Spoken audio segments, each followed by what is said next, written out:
They thought I was just a quiet widow, too old and trusting to see the knife. But I heard it all. The laughter as my son drained my accounts, the cruel jokes, the plan to leave me with nothing. He thinks I am the prey. He does not realize that in that instant, the gentle mother he knew vanished, and the hunter took her place. My name is Dolores Whitaker. I am 72 years old, and for most of those years, I have lived a quiet life here in Crestwood, Oregon. I was halfway to the library auxiliary meeting when I realized I had left my wallet on the kitchen counter. Just an old woman's forgetfulness, I thought. I turned the car around. I used the back door, the one near the garden, easing the old wood shut so the hinge would not squeak. Jason's car was in the drive, and I assumed my son was in the living room, deep in one of his serious work calls. He was a financial consultant, always busy, always important. I only intended to grab my wallet from the counter and slip back out, quiet as a shadow. I stopped cold in the hallway. The air was thick. I heard him laugh. It was not his normal laugh, not the warm sound he used when he was telling me about a movie or a new client. This laugh was different. It was greasy, triumphant, and underpinned by a cruelty I had never heard from him in his entire life. It made the hair on my arms stand up. "Mom, who would even want you broke?" he said, and the laughter bubbled up again. I froze, my hand still halfway to my coat pocket. Then I heard the sharp, frantic tapping of a computer keyboard. "There?" Jason said, his voice slick with a satisfaction that turned my stomach. "It's done. The final transfer is confirmed. Every cent is moving to Madison's account. Madison. His wife. All of it. Did you get all of it?" Her voice was thin and tinny, coming from his phone's speaker. Every last dime. "A little over $310,000, he announced. $310,000. The words hit me like stones. That was not just money. It was the sale of Whitaker's Corner Mart, the shop my Harold poured his soul into before it killed him. It was my retirement. It was Harold's life insurance, the small cushion he had left to make sure I would be safe. It was my entire life, liquidated and numbered. "She'll just think it's hackers," Jason continued, and the contempt in his voice was a physical thing, a blade twisting in my chest. A bank error. The old woman is so trusting. She would never in a million years suspect her own son. She'll believe anything I tell her. A stupid old woman. A mark. Madison squealed, a high, bird-like sound. "Oh, Jace. The lake house Silver Pines is ours, and I am finally getting that new SUV, the one with the heated seats. They were spending my future. They were dividing up my security like two vultures over a fresh carcass." I shrank back, my shoulders hitting the wall, my fingernails scraped against the floral wallpaper, the one Harold and I had argued over 20 years ago, and I felt a small piece tear away under the pressure. My heart was pounding, a frantic, trapped bird in my chest. My ears filled with a high-pitched whine, but I forced myself to listen through it. I had to hear the rest of the execution. "So, the plan for tonight," Jason said, his tone shifting, becoming businesslike. "I'll head over to her place around 7, like always. I'll be the one who discovers the empty account with her. I'll fake the outrage. I'll call the bank's fraud line with her. Play the part of the dutiful son." He let out a small, amused huff, and then I'll offer to help her sort out the rest of her finances. You know, to protect her. Get her to sign over power of attorney, lock down the house. By the time she figures out what happened, if she ever does, we'll be long gone. He would come here. Tonight. He would sit on my sofa, drink my tea, and pretend to comfort me while he finished picking my bones clean. I did not breathe. I did not make a sound. I was a ghost in my own home, watching my own murder. Slowly, an inch at a time. I pulled my hand away from the wall. I stepped back, my foot landing silently on the worn linoleum. I grasped the doorknob and turned it with agonizing slowness. I slipped back out into the cool afternoon air, easing the door shut until the latch clicked. A sound as final as a gavel. My legs were shaking so hard I could barely make it to the car. The tremor started in my knees and rattled my entire body. But as I sat there, gripping the steering wheel, the tears did not come. The shock was too deep, too cold. It had frozen them solid, and in that frozen silence, beneath the pain, something else began to move. It was the first, cold spark of an idea, a resolve as hard and unforgiving as the man I had just heard on the phone. I sat in the car, parked at the curb just down the street from my own house. My hands were gripping the steering wheel so tightly that my knuckles were white, but I did not turn the key. The engine was cold. My mind refused to stay in the present. It was spinning backward, away from the sound of that greedy, triumphant laugh in the hallway. It fled to the smell of sawdust and fresh bread. My mind went to Whitaker's Corner Mart. For more than 30 years, that store was my life. And Harold's. Our alarm clock went off at 4 in the morning, 6 days a week, and we would be there in the dark, stocking shelves, mopping floors, getting the register ready before the first truckers came through for coffee. My Harold. He was a simple man, a good man. He believed that hard work was the answer to everything. You earn what you get, Dolores, he would say, his hands stained from the newsprint. You take care of your family. He died right there in the store, in aisle 3, holding a price gun. A sudden, massive stroke while he was checking inventory on a Tuesday afternoon. He just fell. He left me and Jason to figure out the rest. I had to be strong for Jason. He had always been a sickly boy, prone to fevers that spiked in the night. I remember sitting by his bed, wiping his forehead with a cool cloth, counting his breaths until dawn. When he got older, I sold my grandmother's wedding necklace, the gold one, to pay for his college application fees. I wanted him to have a life that did not involve waking up at 4 in the morning to stack cans. At Harold's funeral, Jason stood beside the casket, tall and pale in his borrowed suit. He took my hand, his grip tight. I'll take care of you, Mom, he promised, his voice cracking. You'll never have to worry about money again.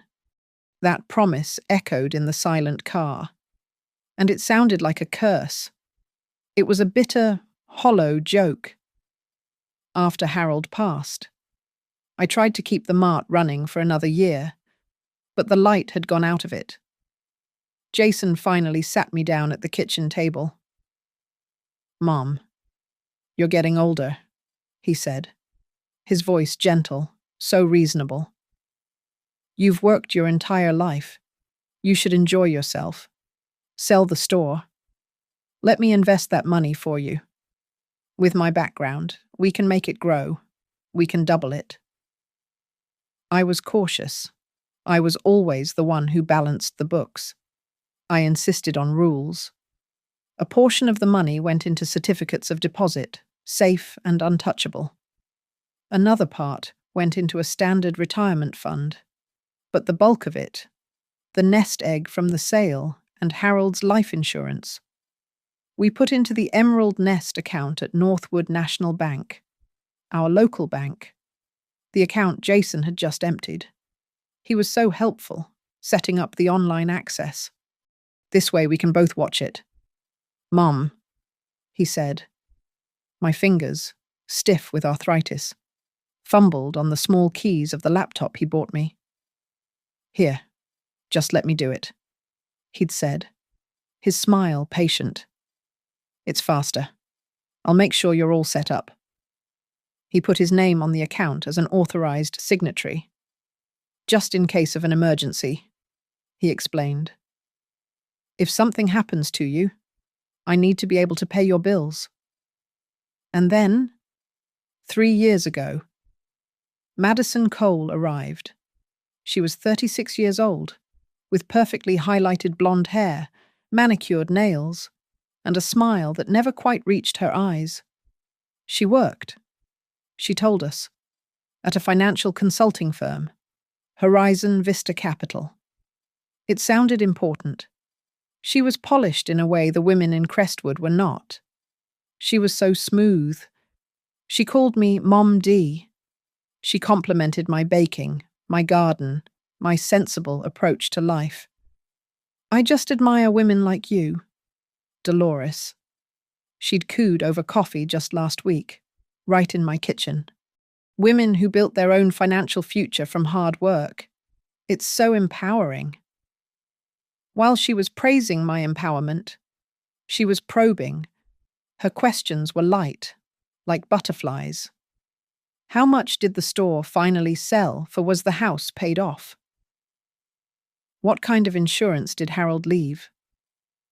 I thought she was just making conversation, just interested in the family she was joining. I told her everything.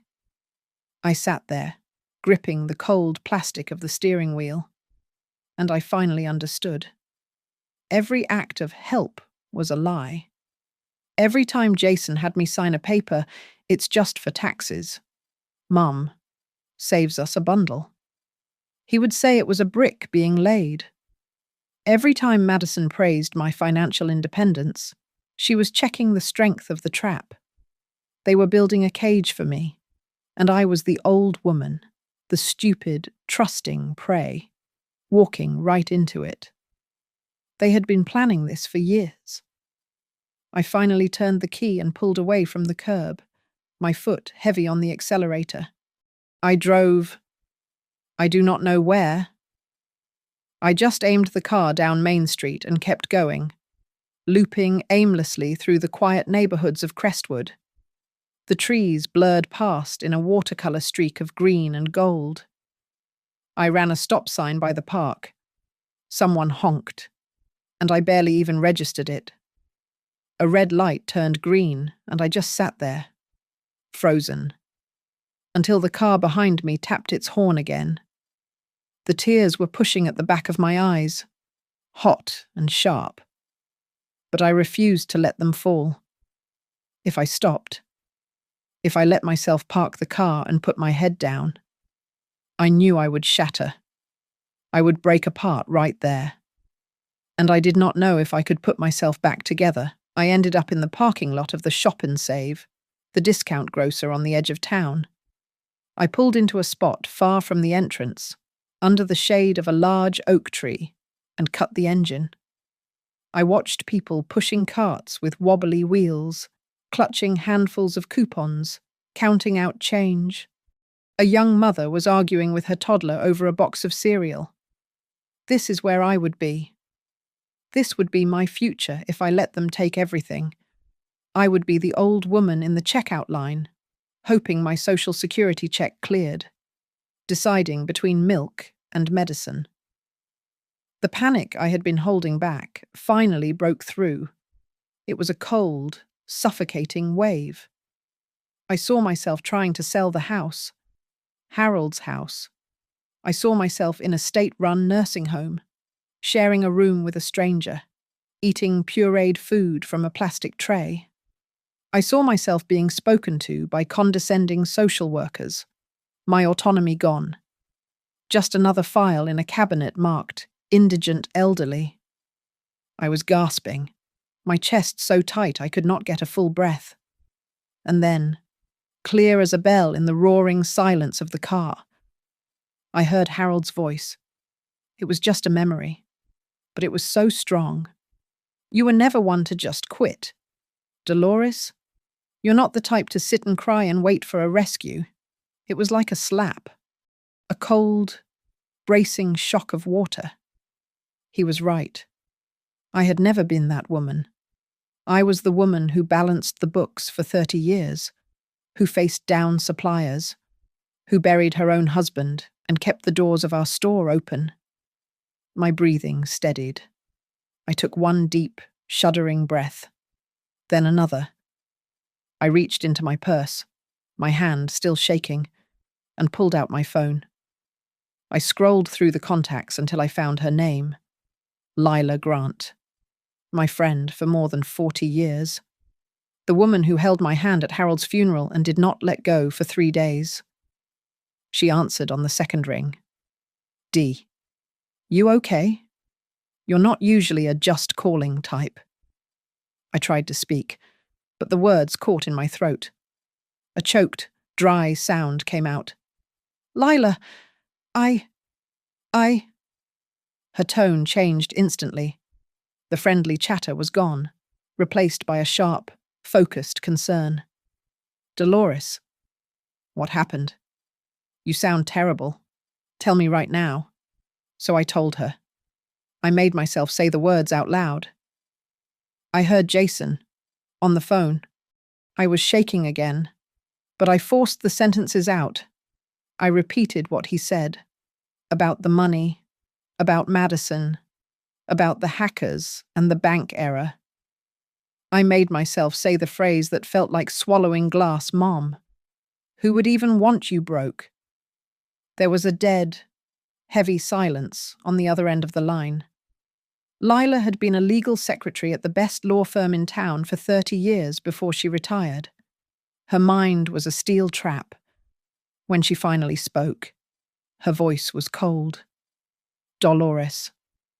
Listen to me very carefully. What you just described is a crime. It is called elder financial abuse. It doesn't matter that he's your son. I want to go back there. I whispered, the rage suddenly surfacing. I want to slap him. I want to smash that phone. I want to throw his picture off the wall. No, Lila said, her voice so sharp it made me flinch. You will do nothing of the sort. You will not go home. You will not confront him. Not today. Do you understand me? We need evidence. We need a plan. Right now. It is your word against his. He will say you're confused. He will tell the bank you're getting senile. He will turn this entire thing around and make you look like a crazy, paranoid old woman. She was right. I could see it all playing out. I could see the condescending look in the bank manager's eyes as Jason put a comforting arm around my shoulder and spoke about my recent memory lapses. All those years I had protected him, making excuses when he failed a class, paying off his credit card debt after college, telling Harold he was just finding his way. I had spent a lifetime softening the consequences for him, and in doing so, I had raised a man who believed there were none. I had nurtured his selfishness until it grew into this monster, this thing that could sit in my living room and laugh about leaving me destitute. I closed my eyes. The image of the shoppers with their coupons vanished. The image of the nursing home dissolved.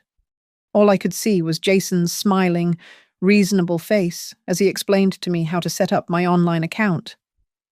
Okay, I whispered, and my voice was no longer shaking. It was flat. It was cold. Okay.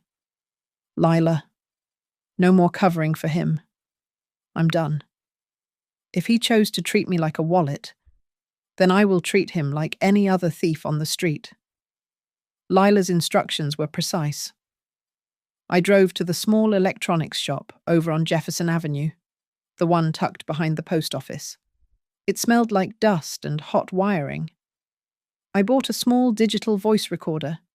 It was inexpensive, made of black plastic, and designed to look exactly like a thick ballpoint pen. I clicked the top in my car. A tiny red light near the clip blinked twice, then went dark. It was recording. I clicked it again. It was perfect. I clipped it into the pocket of my blouse. When I returned home, for the second time that day, I was methodical. I was an actress preparing her stage. I went to the hallway and used the palm of my hand to smooth the spot on the floral wallpaper where my nails had scraped it. I fluffed the cushion on the entryway chair, the one I had leaned against. I wiped the back doorknob clean of any lingering moisture from my hand. I made the house a perfect time capsule, erasing the last hour. I was just Dolores Whitaker, a quiet widow, waiting for her son to visit.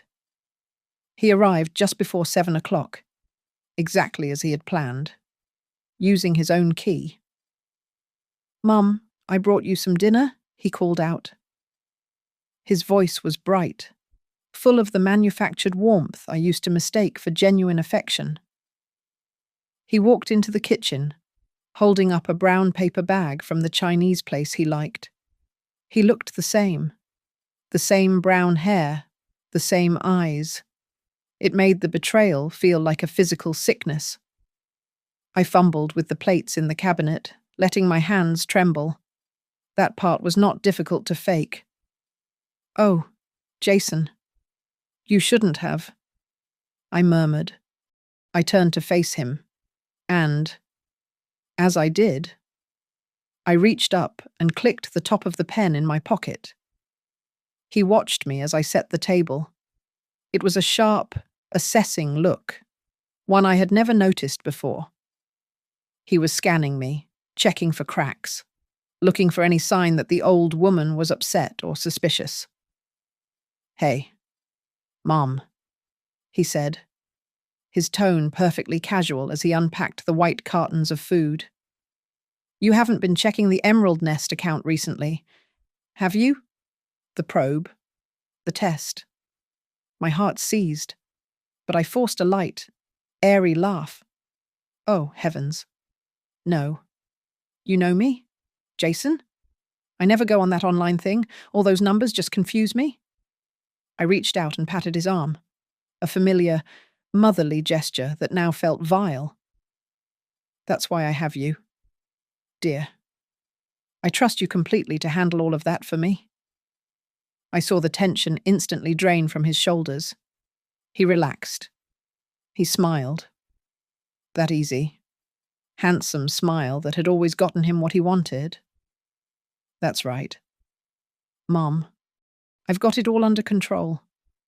The pen in my pocket drank in his relief. Madison arrived a few minutes later, sweeping in with a cloud of perfume that always made my eyes water. "Mom D," she chirped, kissing the air beside my cheek. "You look so cozy." She linked her arm through mine as we moved to the dining room table, her manicured nails digging slightly into my arm. "Jace and I were just miserable today. The rent on our apartment is going up again. It's just criminal what they're charging." She sighed, a delicate, practiced sound. "And with all the money we're spending on the fertility treatments, it's just so much pressure. We want to give you a grandchild more than anything. You know, the same old weapons, the rent, the phantom grandchild, the subtle, constant reminder that their needs were immediate and my money was just sitting there." We ate in a strange pantomime of normalcy. The sweet and sour pork tasted like cardboard in my mouth. Madison set her chopsticks down with a delicate click. "You know, Mom D, we were just dreaming. We saw the most perfect house over in Silver Pines. It has a dock on the lake." She looked around my small dining room, her eyes cataloguing the furniture. "This house is so solid. Did you and Harold set it up in just your name? Or is Jason on the deed too?" The house. Jason's plan to lock down the house echoed in my ears. They were already moving on to the next target. I let my face crumple into the mask of confusion they expected. The house. Oh, my. Harold handled all of that paperwork so long ago. I think you helped me with some papers after he passed, didn't you? Jason. Something for the taxes. I looked at him, my eyes wide and harmless. Jason let out an impatient sigh. He was tired of the game. Mum. No. That was the account. We're talking about the house. The account I asked. As if the word were new to me. The emerald nest. He put his fork down, his patience snapping. Yes. The account, he said, his voice rising, sharp and condescending, exactly as it had been in the hallway. Like I've explained to you before. Mum, that main account is a joint account. I have signatory authority. That means, legally, I can use that money for my family. For our family. He gestured between himself and Madison. It's perfectly above board. Do you understand? There it was. The confession? Gift wrapped in arrogance. I can use that money. He had said it. The pen in my pocket felt as heavy as a brick. I let my lower lip tremble. I looked down at my plate. Oh, I said, my voice small and wounded. I see. Well, as long as you remember to pay me back later, dear, when you're all settled. Jason laughed. It was the same laugh from the hallway, that greasy, arrogant, cruel sound. Mum, who would even want you broke? He said. The words striking me all over again. Don't be so dramatic. We're just using it a little early. Think of it as an advance on the inheritance. That's all. An advance. He had already signed my death certificate. Beneath the oak table. My hand gripped the leg of my chair. I squeezed the wood until my knuckles ached, anchoring myself against the wave of hatred that washed over me. I did not scream. I did not cry. I just nodded. The perfect picture of the trusting, foolish mother. And in my mind, I was taking notes. I was cataloguing every word, every justification, every single lie, preparing them for the people who would matter. They left soon after that, pleased with their night's work. Jason kissed my forehead. Get some rest, Mum. You seem a little tired. I locked the deadbolt behind them. I waited, standing in the dark, until their car's red taillights disappeared at the end of the street. I walked back to the kitchen, sat down at the table with the cold, greasy leftovers, and took the pen from my pocket. I clicked the button to stop the recording. I found a small notepad and a real pen. I wrote down the date and the exact time. Then I sat there in the dark and listened to my son's voice, to his laughter, as he explained precisely how he was ending my life.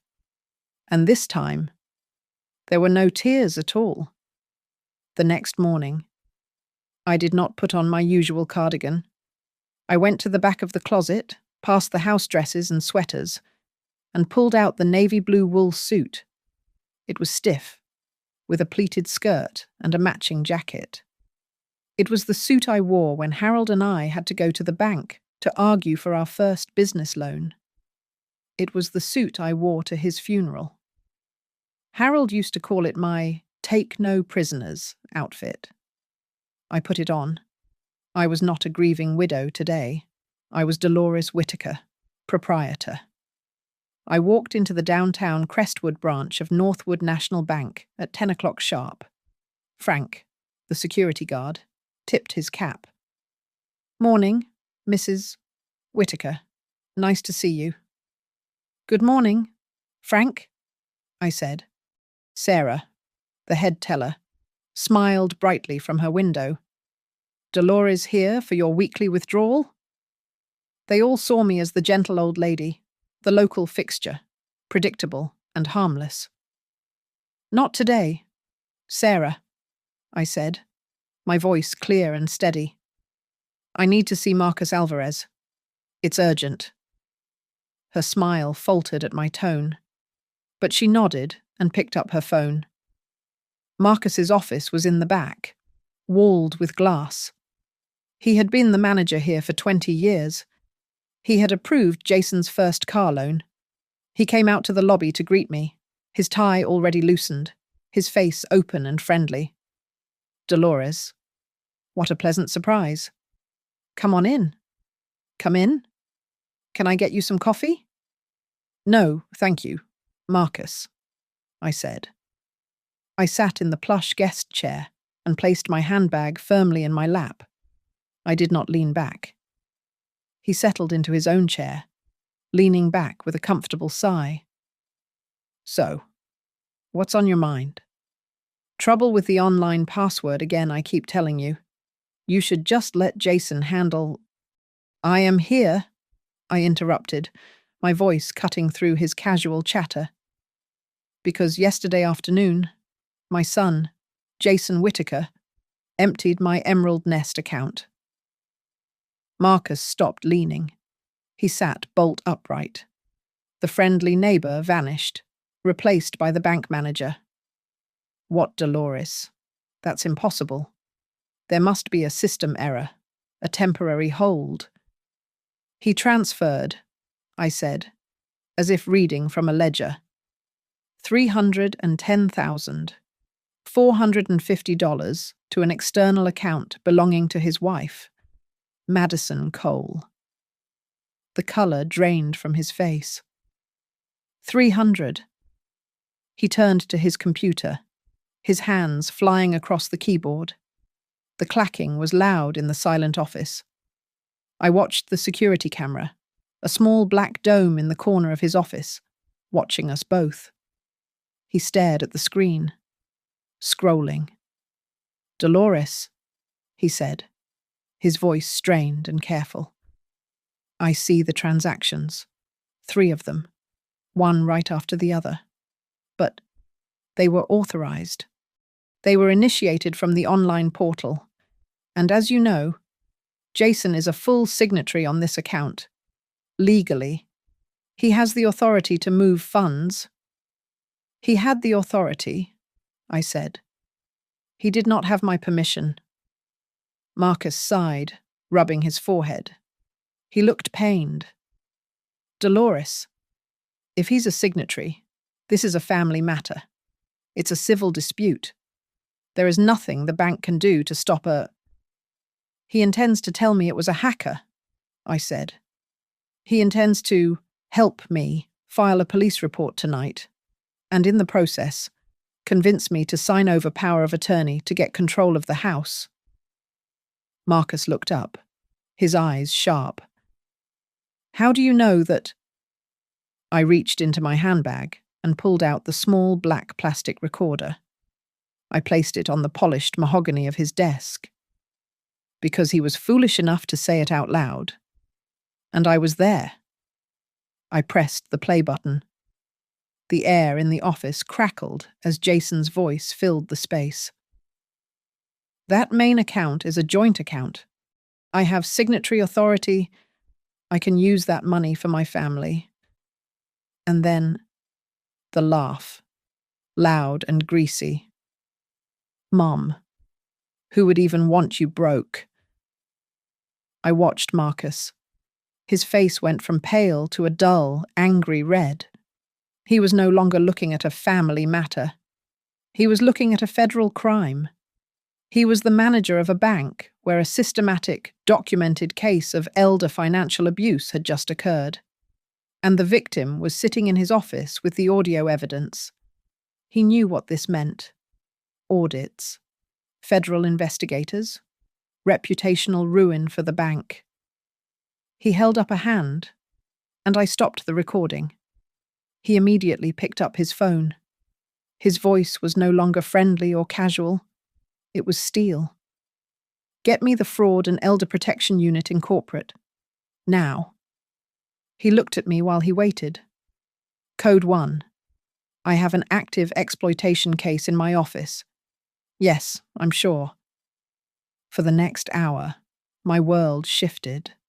Marcus was on the phone, barking orders. He brought in another employee to witness as I signed an official affidavit. I stated that I, Dolores Whitaker, was of sound mind, had never given permission for these transfers, and that my signatory authority had been obtained under the false pretense of emergencies and helping me pay bills. We are placing an immediate freeze on the source account, Marcus told me. All business.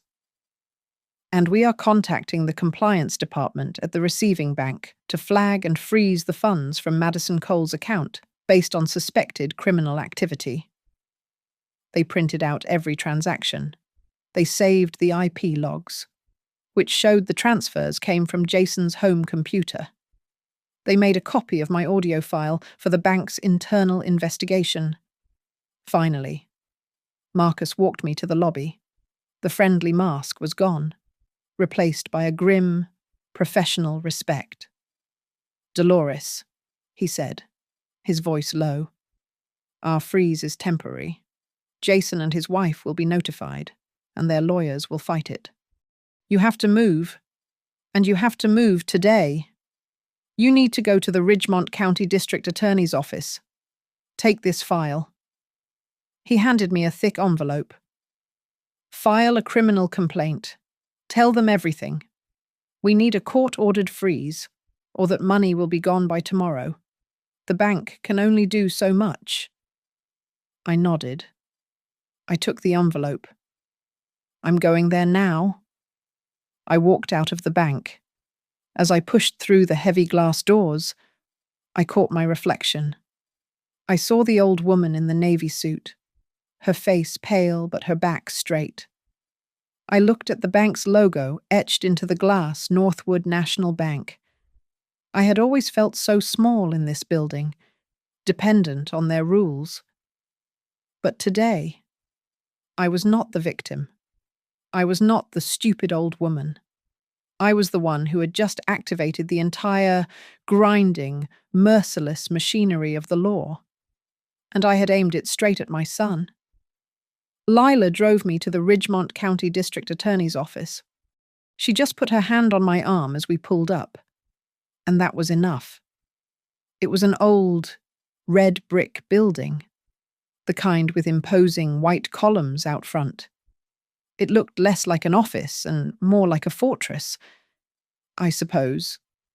In a way, it was the place I had to go to tell the most humiliating story of my life to a room full of strangers. The lobby was painted a dull government beige and smelled like floor wax and old paper. We went to a thick glass window marked Intake. A young woman behind the glass looked up, her expression bored, and slid a form toward me. I am here to file a criminal complaint, I said. She pointed to the form. Fill this out first. Then she looked at me and asked the procedural question. What is the relationship between the complainant and the accused? My throat closed. I saw Lila's hand clench beside me. He is my son, I said. The woman's bored expression flickered, just for a second. She hesitated, then pulled back the first form and pushed a different one through the slot. It was printed on pale green paper. At the top, in bold letters, it read, Financial exploitation of an elderly person. We sat on a hard wooden bench in the waiting area. I held the form on my lap, the clipboard resting on my knees. My hand was shaking as I uncapped my pen, but the moment the ink touched the paper, my writing was firm. Name Dolores Whitaker. Age 72. Accused Jason Whitaker. Madison Cole. Relationship son. Daughter-in-law. Amount stolen. $310,000. $450. I filled in the date I overheard the plan, the date of the dinner, the name of my bank. It was a cold, procedural summary of my heart being ripped out. I was no longer a mother. I was the complainant. After an hour, a woman in a sharp blazer called my name. She was young, maybe in her mid-30s, with dark hair pulled back in a tight, efficient knot. She moved fast, her heels clicking on the linoleum. Dolores Whitaker, I'm Assistant District Attorney Karen Holt. Please come back. Her office was small, piled high with files. She did not offer coffee. She just got straight to it. Ms. Whitaker, thank you for coming in. I need your permission to make a recording of this interview. It is for our records and can be used as official evidence. Yes, I said. I sat. Lila sat beside me, her own notepad out. Karen Holt pressed a button on a small black device on her desk. This is Ada Holt, interviewing Dolores Whitaker, she said. Please, Ms. Whitaker, start from the beginning. I told her everything. I did not cry. I spoke in the same tone I used to use when giving a supplier an inventory order. I told her about going back for my wallet. I told her the exact words I heard in the hallway. I told her about the recorder I bought. And the dinner? I placed the bank envelope from Marcus on her desk, and I placed my plastic pen recorder next to it. She listened without interruption. She only stopped me to ask specific questions. When he said that, was his wife on speakerphone? Yes. And can you recall his exact phrase regarding the bank? He said, I recited, my voice flat. She'll just think it's hackers, a bank error. The old woman is so trusting.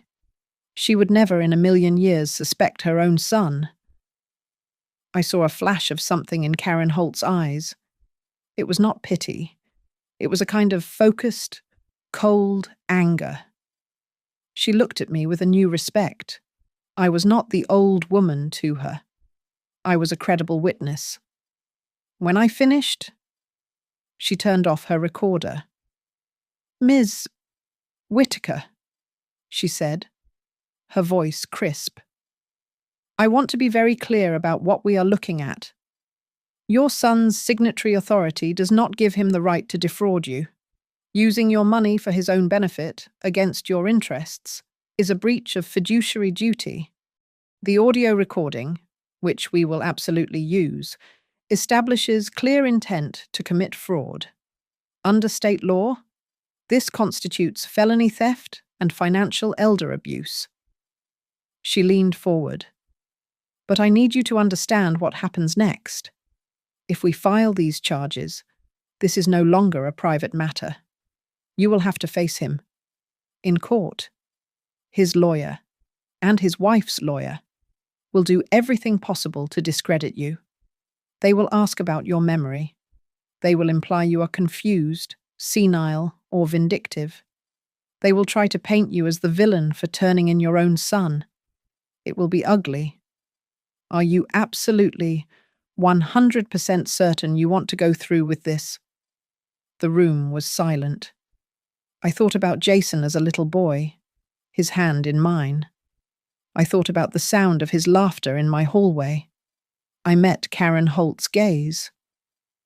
If I stop now, I said, my voice quiet but not wavering, he will think he was right. He will believe he got away with it. And people like his wife, Madison, they will just move on and find the next mother, the next trusting old woman. I do not have many years left, Ms. Holt. But as long as I am breathing, I will not allow that to happen. I will not be the victim he tried to make. Karen Holt stared at me for a long moment. Then she nodded, a short, sharp gesture. The brief, human moment was over. The prosecutor was back. Good, she said. She picked up her phone. I am filing for an emergency judicial freeze on Ms. Cole's accounts right now, based on your testimony. I will have a team seize any recent large dollar purchases for investigation, including that SUV she was talking about. And I will be sending an official summons to both Jason Whitaker and Madison Cole's offices, requiring them to appear for questioning. As of this moment, Ms. Whitaker, this is an active criminal investigation. When Lila and I walked out of the old brick building, the afternoon sun was bright. I felt like I had just signed a death warrant. I had signed away the last, lingering image of the kind, loving mother I used to be. But in its place, I had just signed the birth certificate for someone new, someone I was just getting to know, and she was not going to lose. It was 3 days later. 3 days of me sitting in my house, the silence deafening, jumping every time the phone rang, expecting it to be Jason. But it never was. Instead, on Friday afternoon, Karen Holt called. The professional crispness in her voice was still there, but it was layered with a new, sharp urgency. Ms.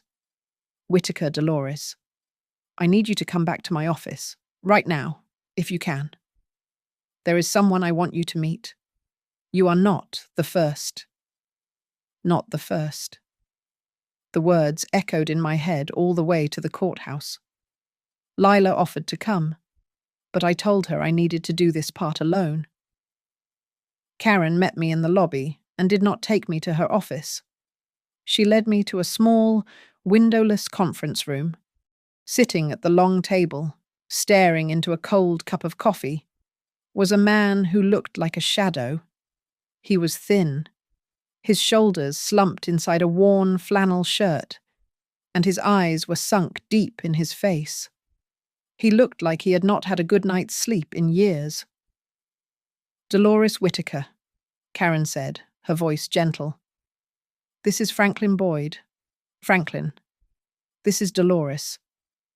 The man, Franklin, looked up at me. His eyes were full of a profound, bottomless shame. He looked like I had felt 3 days ago in the grocery store parking lot. He slowly stood up, wiping his hand on his jeans before offering it to me. His grip was frail. Mr. Boyd, I said. Franklin, Karen said. Please, tell Ms. Whitaker what you told me. Franklin sat back down and stared at the tabletop. He spoke in a low, raspy voice, as if it hurt to get the words out. It was 4 years ago, he said. My son, Evan, he met this woman. She was smart, pretty, so full of life. I thought. Her name was Madison Cole. My blood went cold. I sat down, very slowly, in the chair opposite him. She and Evan got married fast. Franklin continued, his gaze still fixed on the table. She was always talking about generational wealth, about how I was just sitting on my retirement, and how Evan deserved to start his life. He shook his head, a small, pained gesture. She convinced him to get on my accounts, for emergencies, just in case. He finally looked at me, and his eyes were wet. She took all of it, over $150,000. My son, Evan, he helped her.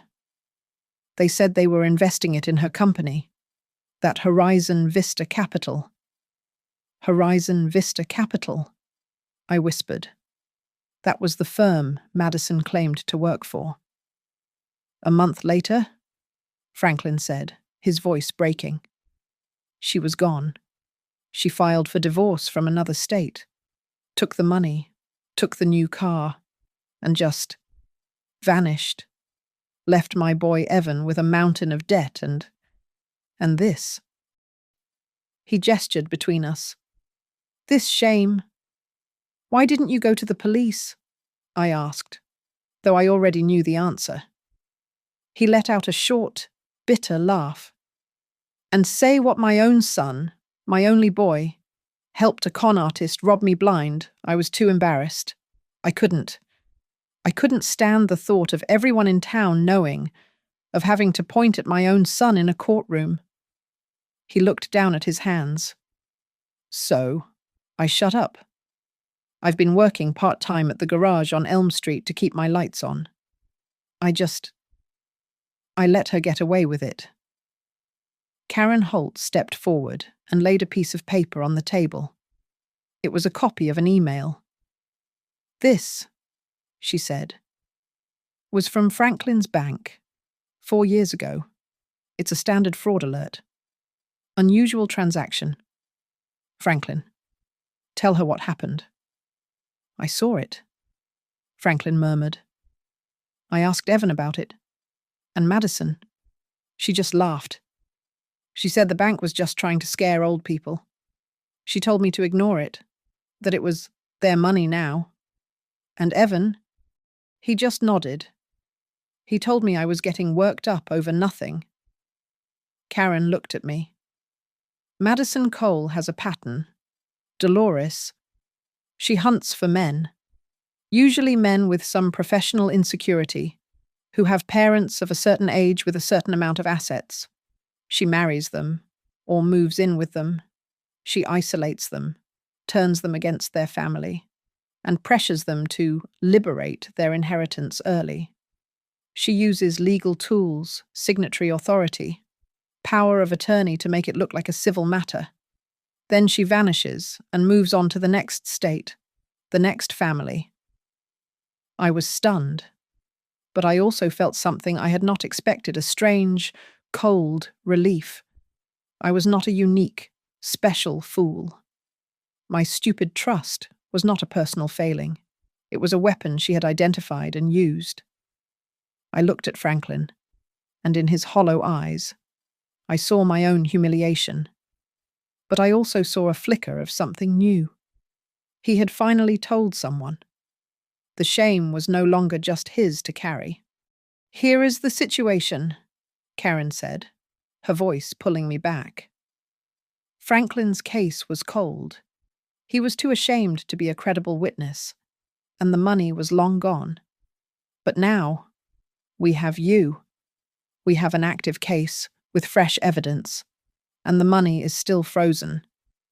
She pointed from me to him. With 2 of you, I can establish a pattern of financial exploitation. This isn't a family dispute anymore. This is a serial criminal operation. It moves Madison from a low-level fraud charge to a major felony with a much, much longer sentence. An idea sparked in my mind, cold and sharp. If Madison thinks I'm just like Franklin, if she thinks I'm too ashamed to fight back, she'll be calm. She'll think she can just wait this out. But if she still thinks I'm just a confused old woman, all the better, Karen finished. Let her think she's smarter than everyone. It makes her sloppy. Karen put 2 more forms on the table. But to prove this pattern, I need to be ironclad. The defense will claim you are both mentally incompetent, that you're bitter, confused, and misremembering. I need your permission. She pointed. These are full releases. They give my office access to your full financial records, your emails, and, yes, your medical records for the past 5 years. I need to be able to prove in court, beyond a shadow of a doubt, that you both are of sound mind and body. I looked at Franklin. He was sitting up straighter. The shadow seemed to have lifted, just a little. He picked up the pen and signed his name. His hand didn't shake. I took the pen from him and signed my own name right below his. Dolores Whitaker. We were not victims anymore. We were accusers. The first crack appeared on Saturday morning. Madison, On a shopping spree for her new lake house. Tried to buy a set of designer luggage. Her credit card was declined. Annoyed. She tried another. Declined. She pulled out her phone to check her bank app, the one linked to the account holding my $310,000. A stark, red banner flashed across the screen, account under review. She called Jason, her voice a screech I could imagine without hearing. She was furious, convinced it was just a technical glitch. Or worse. "It's your mother," she would have shrieked. "That old woman must have called the bank about something. She's jealous. You need to go over there and shut her down. Jason, go talk to her right now." Jason, meanwhile, had just opened his own email. He had seen the official notice from Northwood National Bank, the one Marcus had warned me about. It was not a friendly alert. It was a cold, corporate notification. "We are investigating a formal complaint of fraudulent activity and unauthorized access related to account. All associated signatory privileges have been suspended. He was at my house in less than 10 minutes. He did not use his key. He hammered on the front door, his face a sickly, pale grey. Mum, open the door." I was in the kitchen, calmly making a pot of tea. I had my phone on the counter, the voice memo app already running. I let him knock one more time before I opened the door. He pushed past me, his eyes wild. "Did you talk to the bank? What did you say to them, Mom? What did you do?" "Jason, for heaven's sake," I said, my voice full of mild alarm. "You're tracking mud on the carpet. Calm down. I'll get you some tea." "I don't want tea," he yelled. "My accounts are frozen. Madison's accounts are frozen. They're using words like fraud." I set the teapot down, feigning confusion. "Oh, dear. That does sound serious." I sat at the kitchen table, the picture of a concerned, slightly befuddled mother. "Well, I did call them. Just yesterday. I was just a little, worried. After our chat the other night. You know. About the money." His face went rigid. "What? What did you tell them?" "Oh, nothing, really," I said, waving my hand dismissively. "I just said I was a little worried about those large transactions, the ones for the inheritance. I just wanted to make sure, that my signatory authority was set up correctly, just in case." He stared at me, the blood draining from his face as he connected the dots. He opened his mouth, and the words tumbled out, exactly as I had hoped. "You weren't supposed to ask them. I told you I had it handled. I told Madison we had to move it quickly before anyone started looking at it. You've ruined everything." My phone, resting by the sugar bowl, silently captured his confession. At that exact moment, across town, Karen Holt was standing before a judge. She was not asking for a freeze. She was explaining Madison's pattern of behavior, her access to large amounts of liquid cash, and the high probability she would flee the state. She was asking for, and receiving, an arrest warrant. She was also coordinating with the Federal Financial Crimes Unit, tracing the money that had already crossed state lines. Madison, not waiting for Jason to fix it, was already in panic mode. She did not trust him. She did not trust anyone. She threw clothes into a bag, booked a one-way flight to Nevada under a different name, and drove to the airport. She just needed a little cash.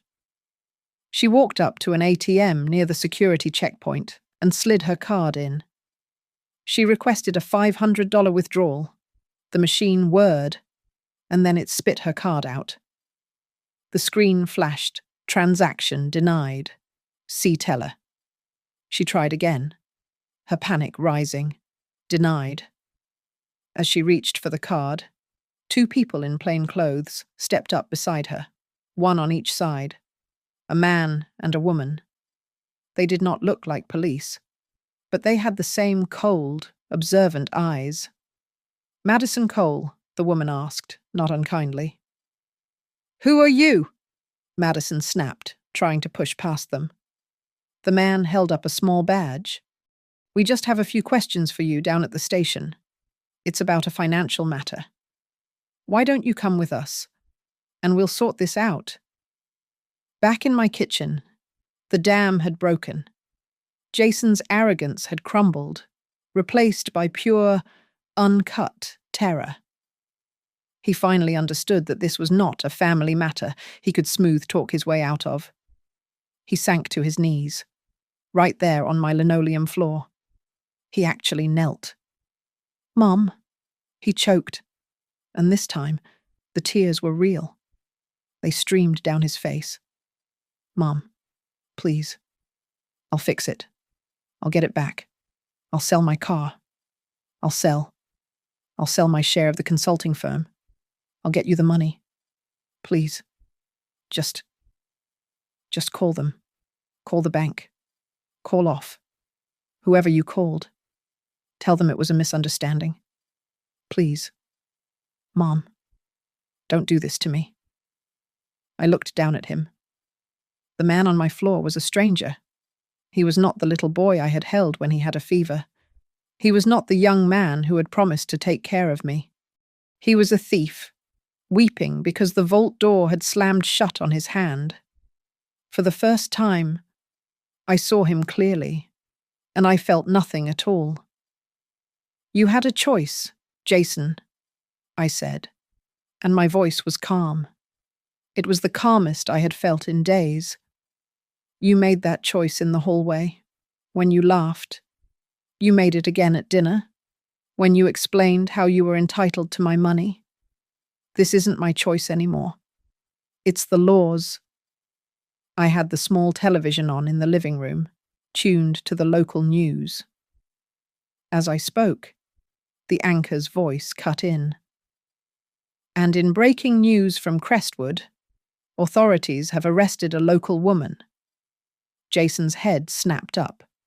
We both looked into the living room. On the screen was a grainy cell phone video, blurry and chaotic. It was Madison, at the airport. Her face a mask of rage, being led away in handcuffs by the two plainclothes agents. The anchor's voiceover was brisk. "Madison Cole of Crestwood was apprehended today in connection with what sources describe as a multi-year, multi-state financial fraud scheme, specifically targeting elderly residents." Jason just stared at the screen. He was completely silent, completely still. All the fight, all the tears, all the desperate excuses evaporated. He finally, truly understood. The game was over. It was not in his hands. It was not even in mine. I picked up the remote control from the counter and calmly pressed the power button. The screen went black. I looked at my son, still kneeling on my kitchen floor, a ruined man.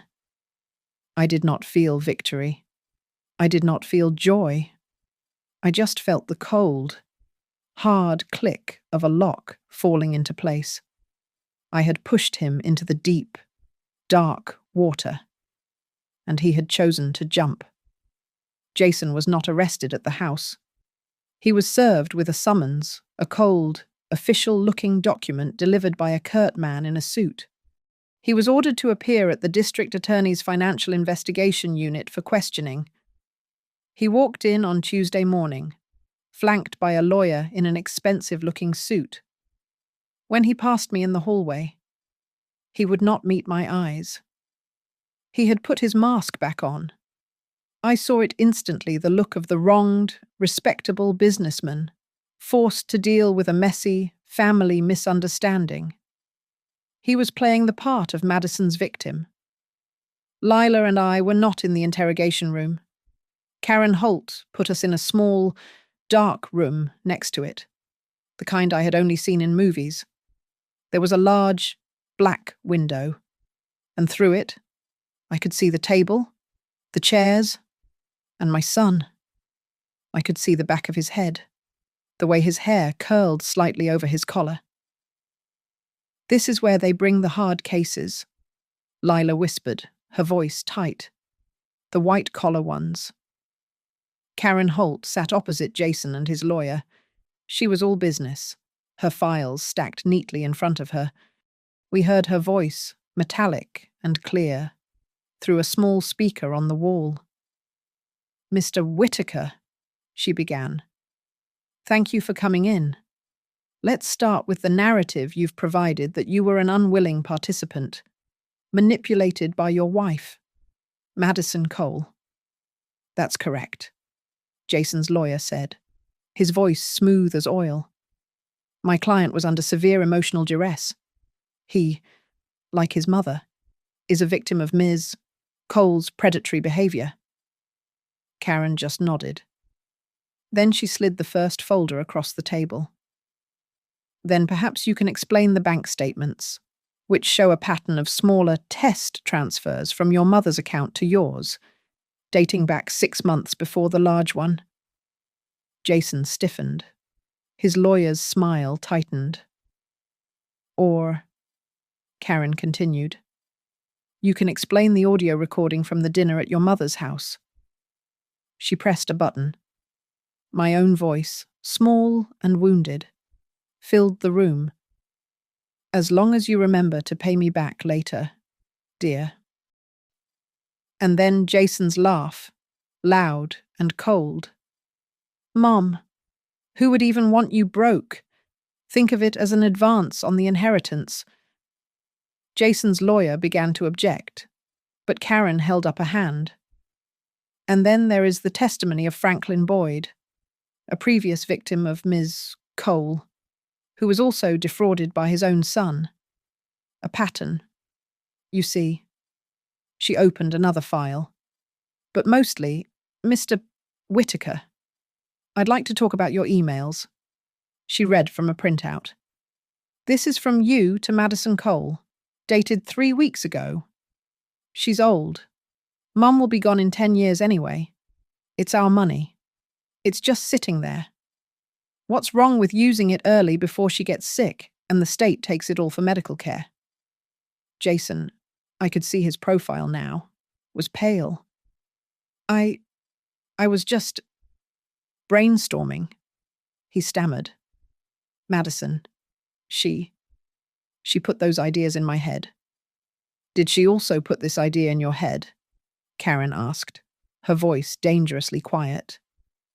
"You claimed to your mother that you were investing her money. You tried to tell her you were protecting it. But on the first recording, the one your mother took from the hallway, you are heard telling your wife, 'She'll just think it's hackers, a bank error.' Why would your mother think it was hackers? Jason, if you were just acting on her intentions." The carefully constructed mask of the victim shattered. He slumped in his chair. She said it would be better that way," he whispered. "She said." Madison said that Mom was living in the past, that she didn't need that much money just to sit in that old house, that it was wasted, just sitting dead in an account. He was unraveling. "She said it was our future, our family." I stood in the dark, watching the back of my son's head. I saw him, suddenly, at 10 years old, standing in front of the town bookstore, his face pressed against the glass, his eyes bright with excitement, because I had saved up enough to buy him the whole set of books he wanted. A wave of something a deep, aching loss washed over me. Lila must have seen me waver. She put her hand on my arm, her grip firm. "Don't," she whispered, her voice fierce. "Don't you dare get weak now. Dolores, if you fold, Everything you did, everything you went through, was for nothing. You're not just in there for you. You're in there for Franklin Boyd. You're in there for the next old woman Madison has on her list. Her words were a steel rod in my back. She was right. After another hour, Jason's lawyer asked for a break. A few minutes later, Karen Holt came into our observation room. "He's falling apart," she said, her face grim. "His lawyer knows the game is up. Jason is asking to speak with you. Alone? Well, not alone. I'll be in the room." I nodded. "All right." Lila squeezed my hand. "Steel," she said. I walked into the interrogation room. The air was stale. Jason was sitting at the table, his head in his hands. His expensive lawyer was standing by the door, looking disgusted. When Jason looked up, his face was blotchy and red, his eyes swollen. "Mum," he sobbed, the word tearing out of him. He stood up, but didn't come near me. "Mum, you don't understand. The pressure. My company. Brightline Strategies. It's failing. We're bankrupt. I'm in so much debt." He was crying. Real, agonizing sobs. "Madison," she told me. She said if I didn't step up, if I couldn't be a real provider, she was going to leave me. She said I had to choose. My new family. Or you. I was trying to save my marriage. I was trying to save my business. I listened. And for the first time, I heard his pain. It was real. The desperation was real. But underneath it, holding it all up, was the same rotten core of selfishness. His business, his marriage, his image, his reputation. Even in his confession, there was no room for me. There was no, "I was worried about you." There was only, I'll pay it all back." "Mom," he pleaded, taking a step toward me. "I swear, I will. Just, please. Can't you just withdraw the complaint? Just my part, Madison. Let them have Madison. But please, Mom, I'm your son. Don't let this happen to me." He was looking at me with those same eyes, the ones that had begged for a set of books. He was using my love for that little boy as his last, final weapon. I cut him off. My voice was not loud, but it filled the room and stopped his crying cold. "This isn't just about me anymore. Jason." He stared at me, his mouth open. "This is about Mr. Boyd," I said. "This is about the money you and your wife spent. Money that was not yours to take. This is about a criminal complaint. You are not a little boy who made a mistake. You are a grown man who made a choice. You crossed a line. Jason. And it is a line that neither I nor the law can uncross for you."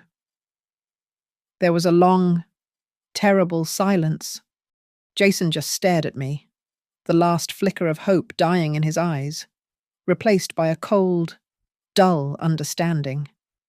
Karen Holt, standing by the wall, caught my eye. She did not speak, but her gaze was a question. "Are you sure this is the last stop?" I held her gaze. I did not blink. I gave a single, slow, deliberate nod. This was it.